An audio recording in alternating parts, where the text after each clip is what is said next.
Doctor Sreevarma ஆயுள் தரும் ஆயுர்வேதா அறுவை சிகிச்சையில்லா குணம் ஆயுள் கால நிவாரணம். இன்றைய தலைப்புச் செய்திகள். தமிழகத்தில் 14 மாவட்டங்களில் ஆட்சியர் உள்ளிட்ட 30 அதிகாரிகள் ஒரே இரவில் அதிரடி மாற்றம். முதலமைச்சர் ஜோசப் விஜய் உத்தரவு. தமிழக நிதி நிலவரம் குறித்து 2 வாரங்களில் வெள்ளை அறிக்கை. நிதியமைச்சர் மரிய வில்சன் தகவல். சிங்கப்பெண் அதிரடிப்படை தொடக்க விழா தள்ளிப்போவது ஏன்? சமூக வலைத்தளங்களில் பரவும் தகவல். தேர்தல் தோல்வி குறித்து ஆராய திமுக அமைத்த கள ஆய்வு குழு. அறிக்கை தாக்கல் செய்ய கால அவகாசம் ஜூலை 10ஆம் தேதி வரை நீட்டிப்பு. ரேசிங் விளம்பர படம் என படு பிஸியாக உள்ள அஜித்குமார் கட்டுமான விளம்பர படத்தில் நடித்ததற்காக 25 கோடி ரூபாய் சம்பளம் பெற்றதாக தகவல். இனி விரிவான செய்திகள். தமிழகத்தில் 14 மாவட்டங்களைச் சேர்ந்த மாவட்ட ஆட்சியர்கள் உள்ளிட்ட 30 அதிகாரிகளை ஒரே இரவில் முதலமைச்சர் ஜோசப் விஜய் அதிரடியாக மாற்றம் செய்துள்ளார். விஜயின் நேரடி கட்டுப்பாட்டில் இருக்கும் அரசு பொது மற்றும் மறுவாழ்வுத்துறையின் சிறப்பு செயலாளராக சுந்தரவள்ளி நியமிக்கப்பட்டுள்ளார். நிதித்துறை செயலாளராக லலிதா நியமனம் செய்யப்பட்டுள்ளார். சிங்கப்பெண் அதிரடிப்படை தொடக்க விழா தள்ளிப்போவது ஏன் என்பது குறித்து எதிர்க்கட்சிகள் கடும் விமர்சனங்களை முன்வைத்து வருகின்றன.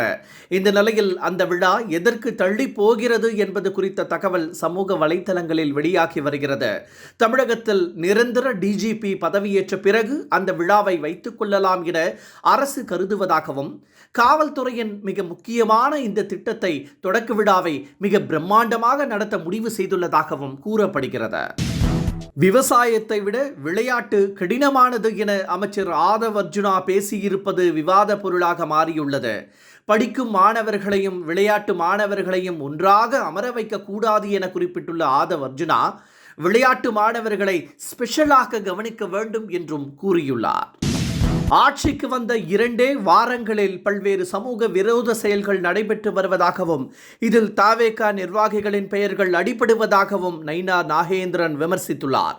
இவர்கள் திமுகவை விட பேராபத்தானவர்கள் என குறிப்பிட்டுள்ள அவர், விஜய் முழங்கிய மாற்றம் இதுதானா என அவர் கேள்வி எழுப்பியுள்ளார். அதிமுக பட்டியில் இருந்து தவேக ஆடுகளை திருடுவதாக அதிமுக எம்பி இன்பதுரை விமர்சித்துள்ளார்.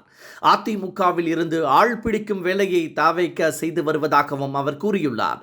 அதிமுகவை வீழ்த்துவதற்காகவே தோற்றுவிக்கப்பட்ட கட்சிதான் தவேக என தேர்தலுக்கு முன்னரே தான் சொல்லியதாகவும் அவர் கூறியுள்ளார்.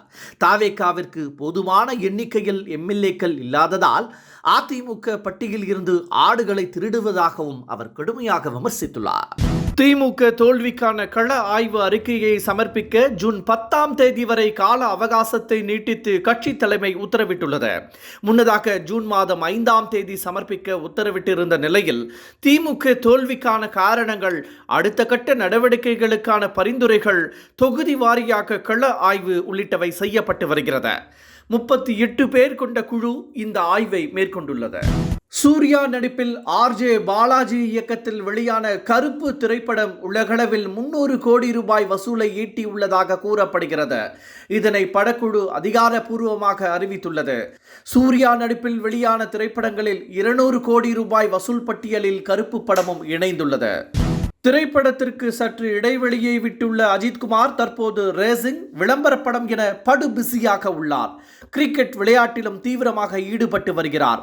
இந்த நிலையில் கட்டுமான நிறுவனம் ஒன்றுக்கு அவர் அளித்த விளம்பர படம் ஹிட் ஆகியுள்ளது. இதற்காக அஜித்துக்கு 25 கோடி ரூபாய் சம்பளம் வழங்கப்பட்டதாக கூறப்படுகிறது. டாக்டர் ஸ்ரீவர்மா ஆயுள் தரும் ஆயுர்வேதா அறுவை சிகிச்சையில்லா குணம் ஆயுள் கால நிவாரணம். Branch express courier private limited. Domestic international cargo. உங்கள் இல்லம் தேடி வந்து கொரியர் புக்கிங் டெலிவரி செய்து தரப்படும். என்றும் உங்களுடன் மை இந்தியா. முக்கிய செய்திகளை உடனுக்குடன் தெரிந்து கொள்ள சப்ஸ்கிரைப் பண்ணுங்க, பெல் பட்டனை பிரஸ் பண்ணுங்க. என்றும் உங்களுடன் மை இந்தியா.